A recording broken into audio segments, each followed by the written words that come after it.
them, and you can take out the little Matools that it drops out individually when they first come out. It does make for one of the more humorous of the boss battles, even though it is pretty easy, just the fact that it's a giant machine dispensing out all the little Matools.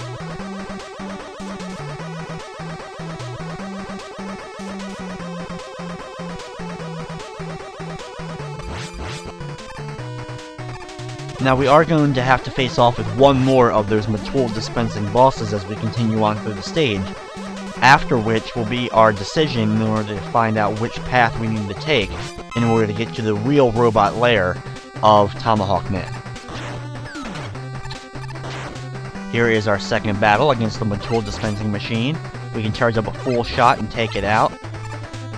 And as you can see, each time it drops one of the little Matools out, you're going to have plenty of opportunity to try to take it out before it ends up getting close to you. After only a few charged up shots, it's taken care of. And now for the first time, I'm going to be using the Rush Jet adapter. They changed up how Rush was used in this game. They made him into a jetpack type thing to pretty much eliminate the need for the Rush coil, as well as getting rid of the Rush Jet. You combine them both into this power pack that you can basically hover over for a short period of time, and it never runs out. Like, you can see that you have a left meter, it'll run out for a short burst that you'll have to stay and you have to land like you're running out of energy, but then it immediately fills back up so you don't have to keep getting energy for it. Now, by taking that bottom path that I took with the Rush Jet, we now enter the real robot lair of Tomahawk Man. And while he may not be the most politically correct of the Robot Master bosses, just the stereotypical Native American you would expect for a tomahawk-throwing Robot Master, however, he ends up being a pretty interesting battle because he has multiple projectiles.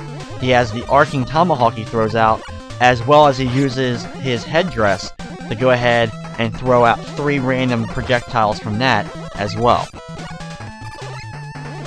Now, you usually have a good amount of time to jump in over his arcing tomahawk shot to deliver a full blast to him. However, if you want to make the battle a little bit easier, you could go ahead and use his weakness, which is Plant Man's ability.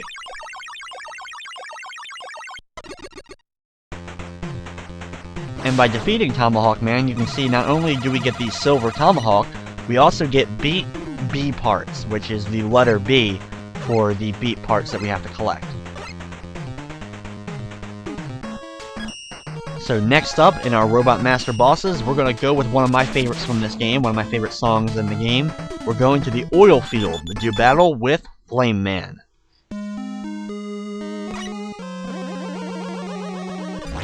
Now, Flame Man definitely has an interesting design for his stage. He has an Arabian feel throughout it, and he also has lots of these little pits of oil that are everywhere. That's that blue-purple liquid that I've been walking in. And when one of these flame-shooting robots hits it with one of their flames, as you can see, it ignites, which is actually a pretty cool design for the stage. Flame Man himself has a unique, interesting design, being based off the Arabian theme, since he does have a turban on his head. Another interesting thing about this stage is these little robots you can see that can only hit with a full charged-up shot of the Mega Buster, and when it hits the oil field, it turns into a little cloud machine that we can go ahead, jump on, and ride across in order to safely make it over these giant pits of flame.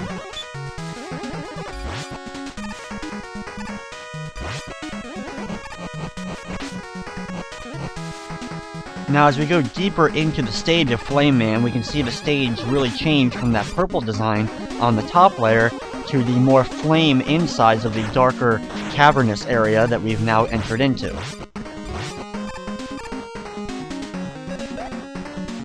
We still have to be careful about the flame-shooting robots and the giant pits of fire as we make our way over some of these last few jumps in the last room of this stage.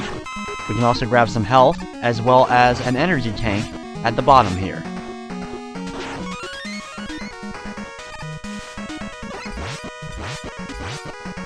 We have one last giant oil field to deal with, as these guys trying to throw arcing shots of fire into the oil pit to ignite it, finally getting their way. But it was too late, as we've already reached the robot lair of Flame Man.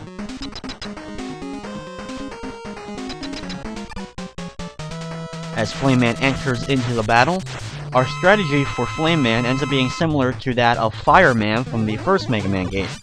he has these waves of flame that he shoots out at you as his main form of attack. Now you can either jump over them and safely land when he shoots them up in order to find out where they're not going to be so that you can try to land over them, or unfortunately take a shot or two. You'll be able to at least survive a good amount of them, and if you can deliver full blast shots of the Mega Buster, you can drain his health pretty quickly. If you do need to, you can use Windman's ability in order to take him out quicker, and if you were running low on health, of course, you could use the energy tank that we just picked up in the previous room.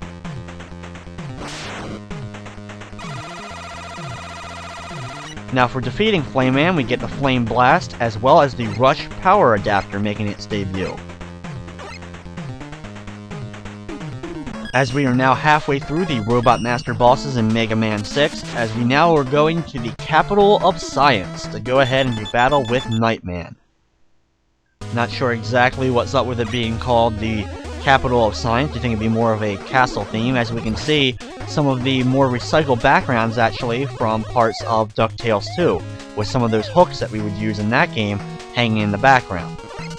Now the big thing to really worry about, of course, in this stage is going to be the spikes. They slowly lower from the ceiling and then they'll shoot back up when they reach its lowest point, allowing you access in order to get through it. Now you can cheat this area a little bit by using the enemies to your advantage. When you take a hit from an enemy, of course, you have a little bit of invulnerability after taking the hit, so that you can use that, get hit by the enemy, and then quickly slide through the rest of it real fast to bypass it without taking too much time out of your run.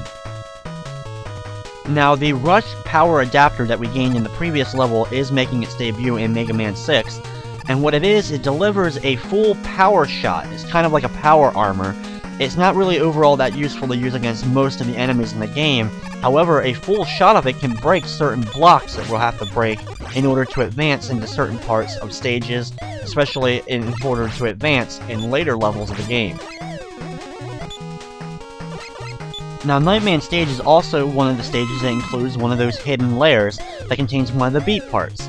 The beat part A is located in the stage as we go ahead and pass Eddie Flip-Top once again, giving us an extra life this time around as well, as he did in the previous stage. However, I didn't grab it in Tomahawk Man stage, but I'll go ahead and grab it now. Now, in order to get to the hidden passageway, or the real Nightman lair, we're going to have to use that power armor jet adapter that we got in the previous stage. After we get past this very fun bouncing off the walls level of the stage here, we will get to the end of it, the background will change and you'll see this block down here. We're going to go ahead and switch to the power suit adapter, go ahead and charge up a shot of it, and drop down to find the real lair of Nightman.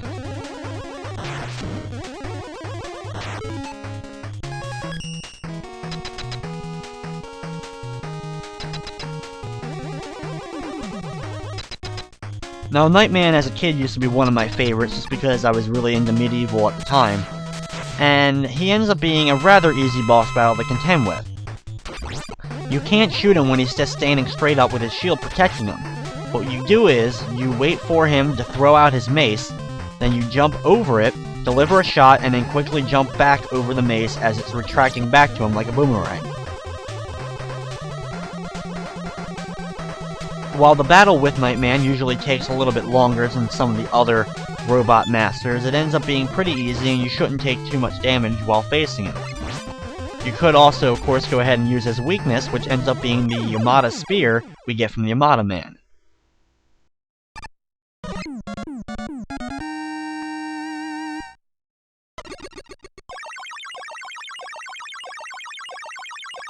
Now for defeating Nightman, we're not only going to get the Night C ability, we're also going to get that B letter A part. Of course, the Night C ability is the Mace ability. It doesn't come back to you like the Mace ability that Nightman actually used, it just kind of throws out that ball, similar but a little bit different from Crystal Man's ability that we got in Mega Man 5. Now, next up of the Robot Masters is located in the Ancient City. It's Centaur Man. Now, Centaur Man stage ends up being one of the 4 that also includes one of those missing beat letter parts. However, it's also just a pretty overall cool design of a stage. It does have a water-themed element to it, however, they mix it up with one of the pretty cool sequences in this game. There's a part of it a little bit later into the stage where the water is on the ceiling of the stage, and it slowly comes down and goes back up.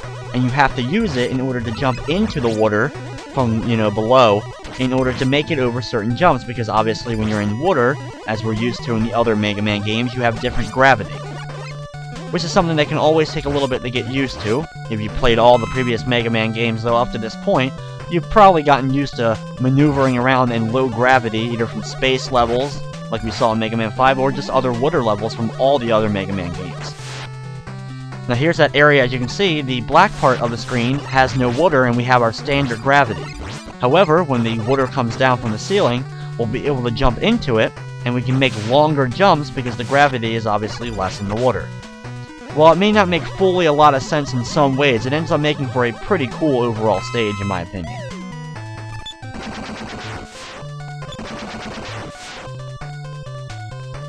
Now as we climb the ladder, we meet up with Eddie again.